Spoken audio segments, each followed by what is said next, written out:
Tereza oluguudo mu mabira wakati kyeyakola ekyamanyi kuleta bigoma n'ebiteekawo esayidi eri oluguudo amazzi gabotola kati essaawa zino tuli wano twafiddwa abantu baffe abasukka 11 eddwaliro ly'Ekawolo lijjudde abantu abamenyesa emikono abakazi n'abaana ensonga ki gavumenti efuddeeyo ng'eyita mu kitongole kyayo kya UNRA okulaba nga etereza enguudo zaffe essaawa zino bw'otunuulira abadereva baffe abalungi bali mu kulwanagana kaguudo kafunda amazzi gasazeeko eno eri tebajyayo bw'otunuulira fuuti z'emmotoka ebbiri eziyisiŋŋanya n'ezisigalawo wakati ziyisiŋŋanye tewali ekiddamu kuba kutomeregana. Amannya kansala Byansi Cyprian nga nze nkiikirira omuluka gwe Bulyanteete ku Lugazi municipality.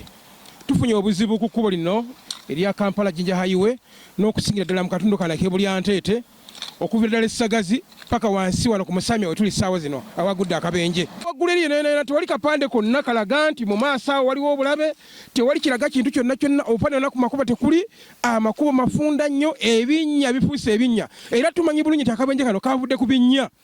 Nti bwe yeekanze ekinnya n'ayingira mu munne akabenje ne kagwawo. N'olw'ensonga eyo nkoowola UNRA maama kagina wonna woolina ettiimu yo mujje mulambule ekitundu kino.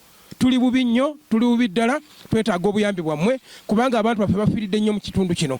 Olwaleero eno yegguddewo eza seminti zigwana buli lunaku, ez'amafuta zigwana buli lunaku, n'olw'ensonga eyo nsaba gavumenti ekole kino ekyetaagisa tuyambe abantu baffe kubanga obulamu buggwawo olwa main road eno. Oluguudo luno lutuwa ssente nnyingi. Naye simanyi lwaki gavumenti tetuyambye kutaasa mbeera y'ekkubo lino.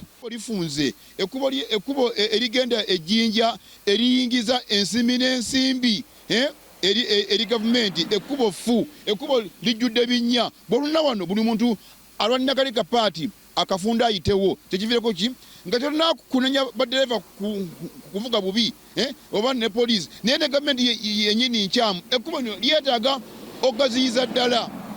Gavumenti okwata emiliyoni 2 nawo omubaka wa palamenti bali 5 nga ekkubo lifaana bwe liti olira bannayuganda yesaba tuzukuke tweraneko kwakati kino kiri eriffe nkubira omulanga eri gavumenti ya Museveni twetaaga okukola enguudo zino okuzigaziya tusobole okuwonya obulamu bw'abantu basaalumanya abafiiridde obwereere.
Twamukubira abaire mukaaga kitundu twamukubirako omubuuzi oba atuuse bulungi ngaaye taliiga emaisimu twagiira obona nga alira ng'akoba nti nfiire tufunye akisidenti aye nfiire awo twayiramu okuba nga takaasobola kuti kusaawa edo 7 nze nva Kamuli emmotoka daayo ditambula bwire kutandika na ssaawa 8 era ntuuse wano kusaawa dibaire 12 olwajamu amazzi yaba mu njira nga tibali kuyikiriza motoka olwa accident ene yagwire okutoolawo abantu abafiire kubaleeta wano mu ddwaliro e Kawolo ssaawa lino emirambo 9 gye baleese ku nkyo abandi tibali kubonekera nga bali banoonya bakaali mu maadi njiro tukakumulwaire nge edo n'embeera daalimu kutuyaviireku amwizaku yayabiike ka eardrum era yabaire amuli kusaawa eyo gwena kubiire nandiruukirira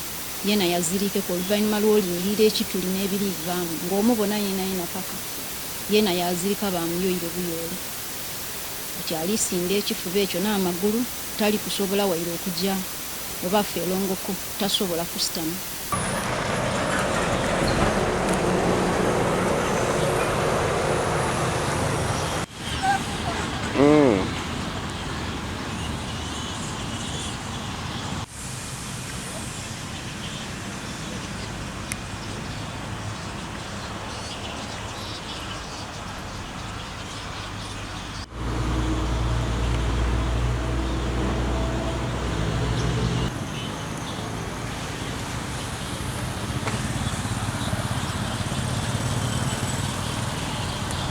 Ekiro ekikeseza olunaku olwaleero wano mu Buikwe district tuwandisizza akabenje ku ssaawa 7. Kana akabenje kali single fato era nga kabadde kabadde ebulyatente ku kkubo lyaffe erya Kampala Jinja Highway. Emmotoka eno ebadde eva side z'Ejjinja ng'edda Kampala wabula ebadde esitudde emicungwa mabega waayo ng'era mu mmotoka mubaddemu n'abantu wabula abantu bano n'emicungwa bo babadde babikiddwa ekitundubaale.